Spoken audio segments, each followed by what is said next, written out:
Hello दुल्हैया बताओ कैसे यानी सब पूरन के में चला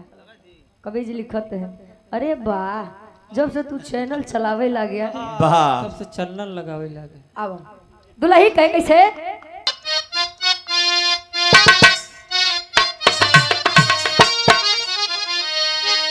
अरे राजा गुलरी के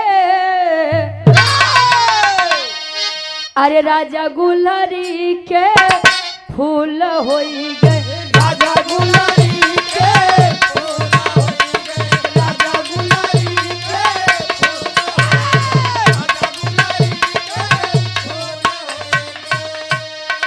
कहे राजा गुलरी के फूल होई गए ई त मान लो ओकर दुल्हन के रहन सहन रखे सासू माई के बतावे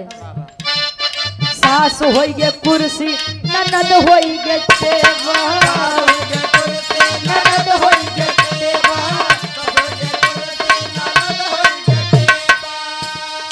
राजा बिचवई के चंद्रभान मामा राजा बिचवई के इस टूल होई गे राजा बिचवई के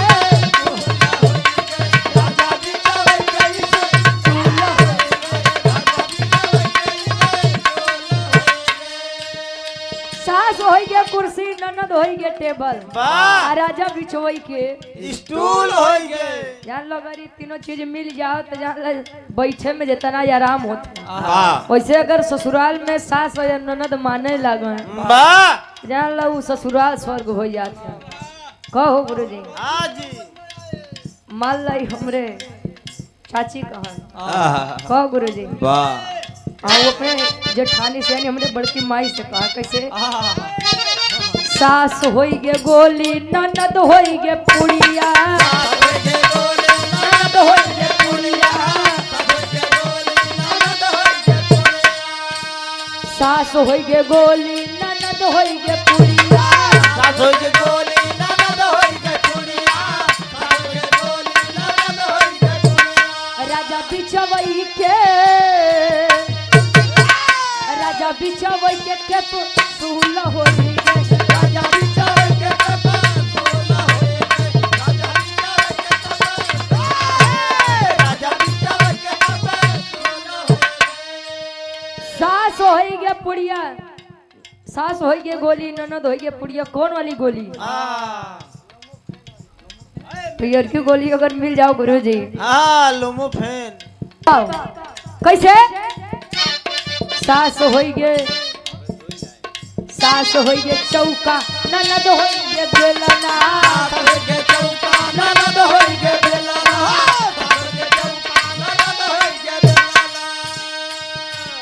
राजा बिचवई के चूल्हा होई गे राजा बिचवई के चूल्हा होई गे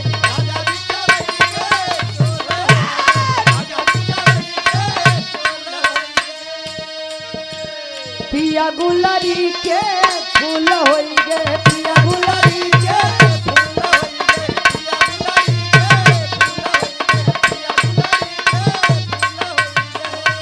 बढ़िया भव्य गुरु जी बाहर से नहीं की कम पुरन की ज्यादा सुने के मिली आहार से मान लो कोशिश रही कि दोनों हो जाओ यार मिक्स वेज मिले जवानी बात बुढ़ौती आई ये टूट सकते बा अजले जवानी बात तले दुल्हवा समझावे खेल खा नहीं तो पगली रे ए पगली बुढ़ौती आ जाई तो वह राम राम भजई के बा प्रयागराज चल के दर्शन दीदार करे के बा दुल्हवा समझावे कैसे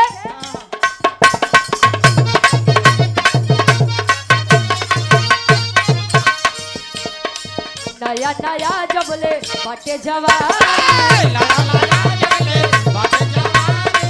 नया नया जबले बाटे जवान एक भर लूटा लहरिया ये रात एक भर लूटा लहरिया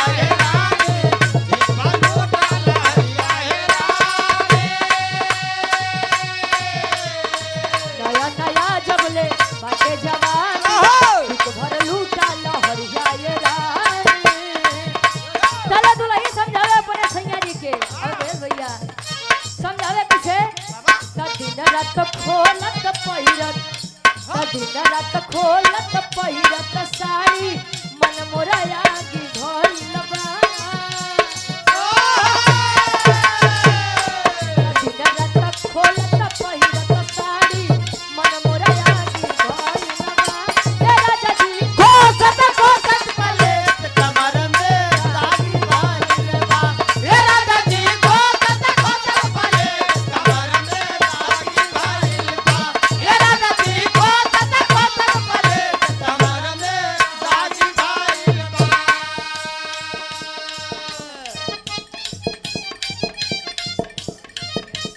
और हमारे बड़े भाई आप वीर सिंह यादव जी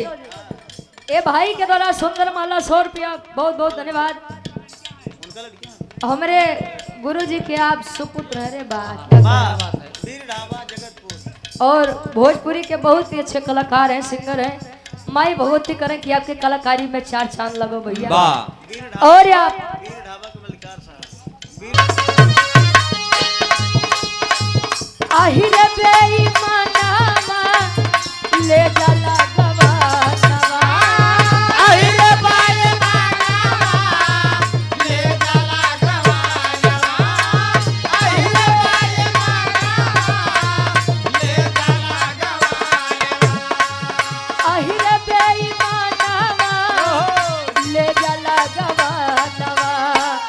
झुर झुर बहे रामा झुर झुर बहे रामा गुरुबा पवनवा झुर झुर बहे रामा गुरुबा पवनवा आहिरे बाए मानवा ले जाला गवानवा आहिरे बाए मानवा ले जाला गवानवा आहिरे बाए मानवा ले जाला गवानवा झूर झूर बहे रामा पूरवा पवनवा झूर झूर बहे रामा पूरवा पवनवा आहिरे बाए मानवा ले जाला गवानवा आहिरे बाए मानवा ले जाला गवानवा आहिरे बेईमनवा नहीं हो खाली गमन अहिरे लेके आवत है तो बिन मेरा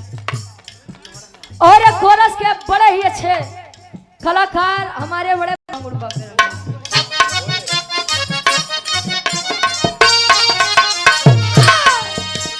हिल के पलंगिया त रोज हिलाता हिलते पलंगिया त रोज हिलता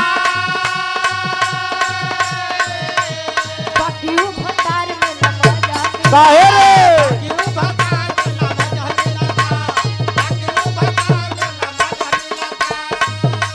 शौकी बहुत नहीं खे शौकी बहुत नहीं खे सही से मिलना बलम से पागल बादल बलम के बादल बादल बलम के बादल बलम से पागल बादल अरे राजा के बांगुड़ बाबेल राजा के बादल बादल राजा के बादल बादल राजा के बादल बादल मास्टर साहेब लालू यादव जी जलालपुर से गार्जियन जी 100 रुपया बहुत बहुत धन्यवाद। और यार अनिल टेंट हाउस कन्नौहा से भाई प्रधान पद के प्रत्याशी भाई के द्वारा 100 रुपया हमारे गार्जियन जी के आदेश रहे। विराह सम्राट स्वर्गीय दादा श्री राम कैलाश यादव जी गीत के गावन कैसे गावे राजा हो तो कैसे मनाए राजा हो तो कैसे मनाए राजा हो तो कैसे मनाए अरे रतिया में हमरे लल्ला गयो भाई दुल्हा हो का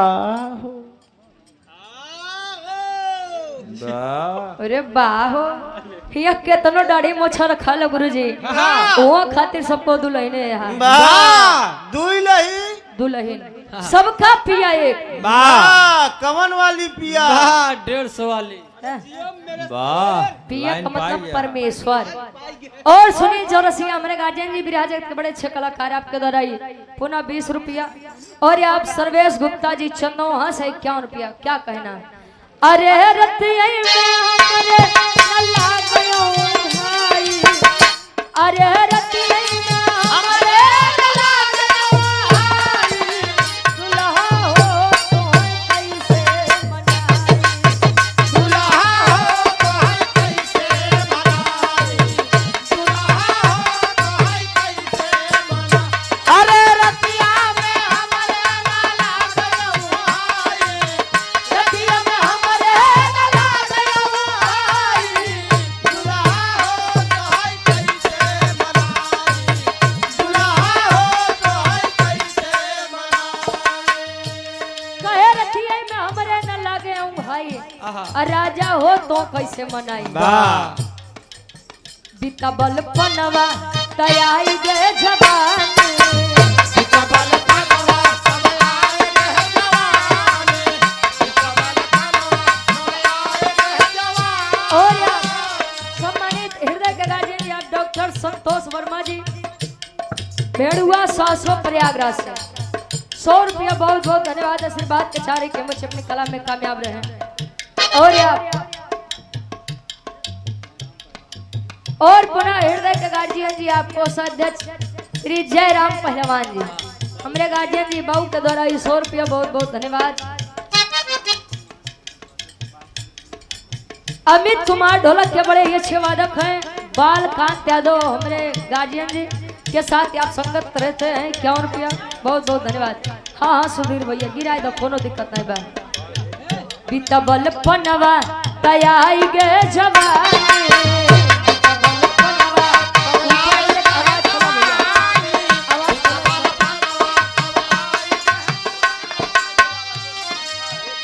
अरे रही रही के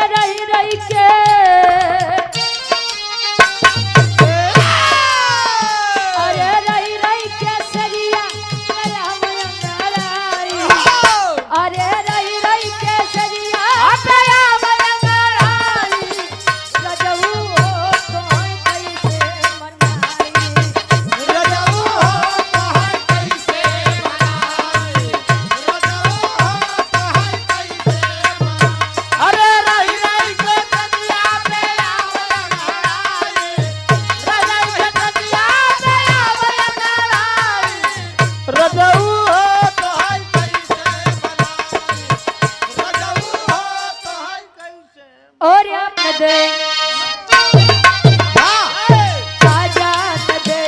शहर वाली ताजा ताजा न दे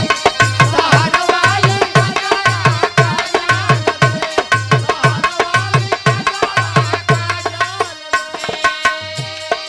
आज के बलमुआ के सेज पशु पावे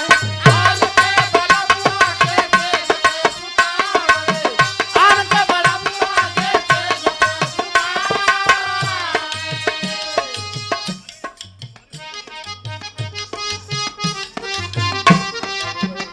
अरे अपने बालम के बिछा दी गोनरा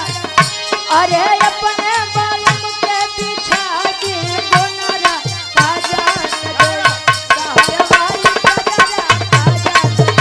शहर वाली ताजा ताजा न दे शहर वाली ताजा ताजा शहर वाली ताजा शहर वाली ताजा शहर वाली ताजा शहर वाली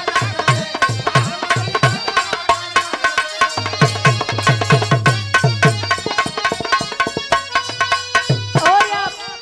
दिनेश सिंह यादव हमारे बड़े भाई आप जय सीओ आर्मी साहब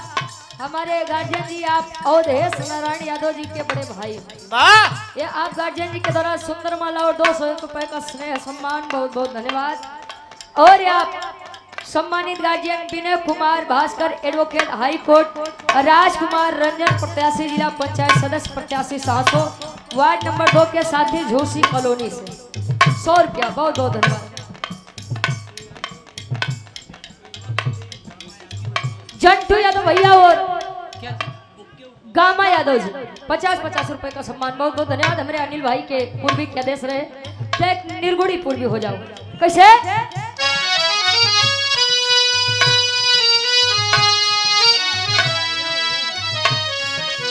और शेरा यादव भारत गैस कार्यक्रम के सहयोगी परवेजाबाद से 200 रुपया। बहुत बहुत धन्यवाद।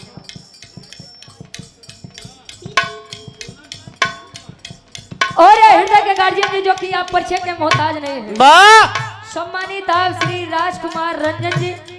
भावी जिला पंचायत सदस्य प्रत्याशी वार्ड नंबर 2 ब्लॉक 600 परवेजाबाद मुगरसों 600 प्रयागराज के निवासी हैं हमारे गार्जियन जी। जनता जनार्दन का आशीर्वाद लगो। यह सुंदर माला और पुनः 200 रुपए देकर सम्मान किए। और पुनः हमारे गार्जियन जी अनिल चंचल जी बड़े भाई यही 51 रुपए का सम्मान भावी प्रधान पद के प्रत्याशी सैदाबाद से। ईश्वर करे कि विजय का तिलक आपके मत्थे पर लगे। हम लोग यही गुरु जी प्रधानाई से मिली। आहो आई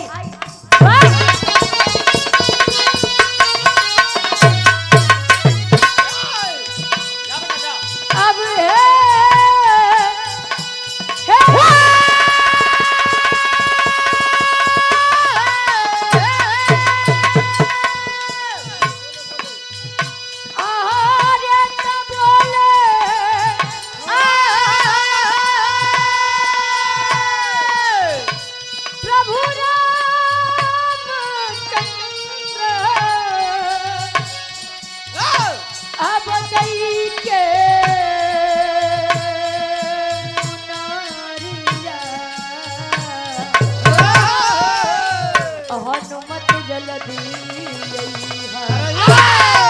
अरे हनुमत जल्दी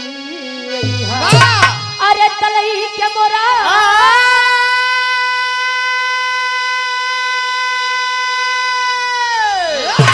अरे तलई के मोरा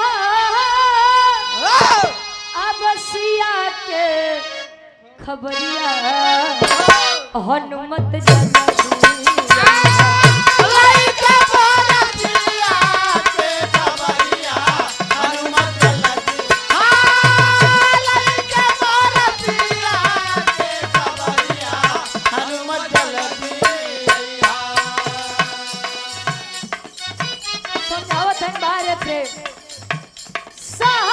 समुंदर पार रावण के देश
हनुमत जल्दी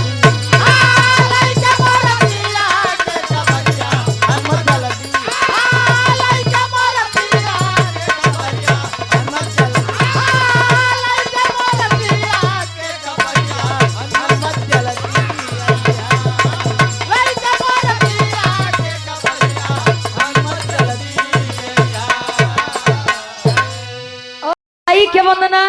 हां को गुरुजी इतिहास गवाह बा वाह हिंदू धर्म में केहू भी होख केहू राम के पुजारी बा केहू श्याम के पुजारी बा बात के आसाराम के पुजारी है हाँ पुजारी सब केहू बहन गुरुजी बस श्रद्धा होए के चाहिए आहा तो आइए तनी सब मौसम की नजाकत को देखते हुए क्या बात है। और आप हमारे सम्मानित गार्जियन जी माननीय विधायक प्रत्याशी बड़े भाई हमारे अवधेश नारायण यादव जी के छोटे भाई लवकुश यादव भावी क्षेत्र पंचायत प्रत्याशी रसूलपुर परवेजाबाद से वाह ये भाई के द्वारा 100 रुपया बहुत बहुत धन्यवाद। और ये बिरहा जगत की बड़ी अच्छी कलाकार बड़ी सुंदर कलाकार गीता गीता गीता गुंजन गीता गुंजन हाँ सम्मानित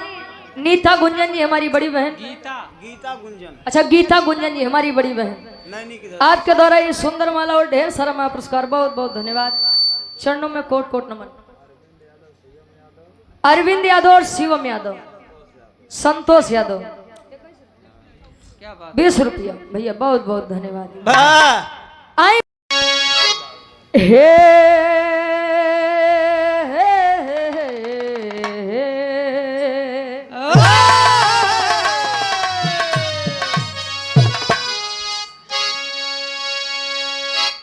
हे मैया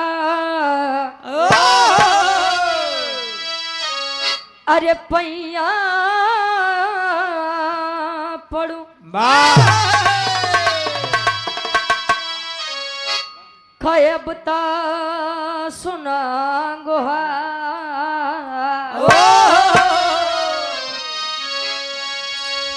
आस लगल अरे विश्वास बढ़ल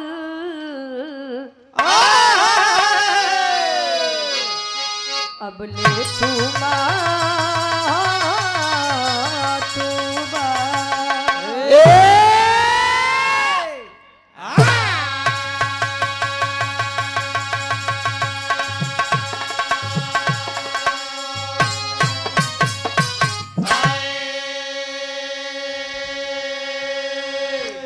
गुरुमूरत मुख चंद्रमा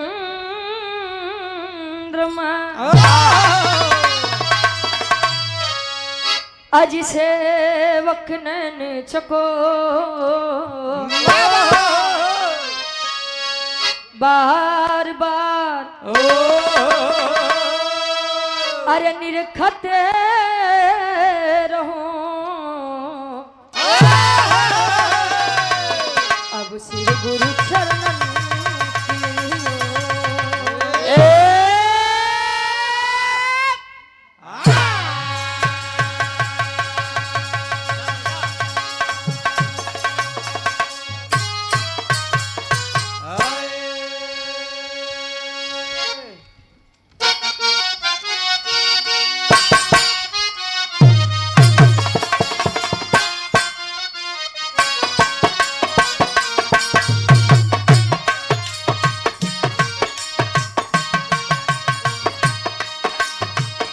कर्पूर गौरम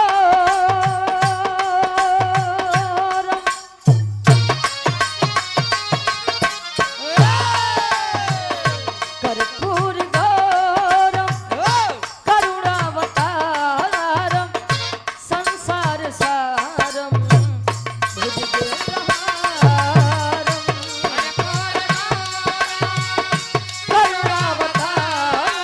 करुणावतारम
सही तम न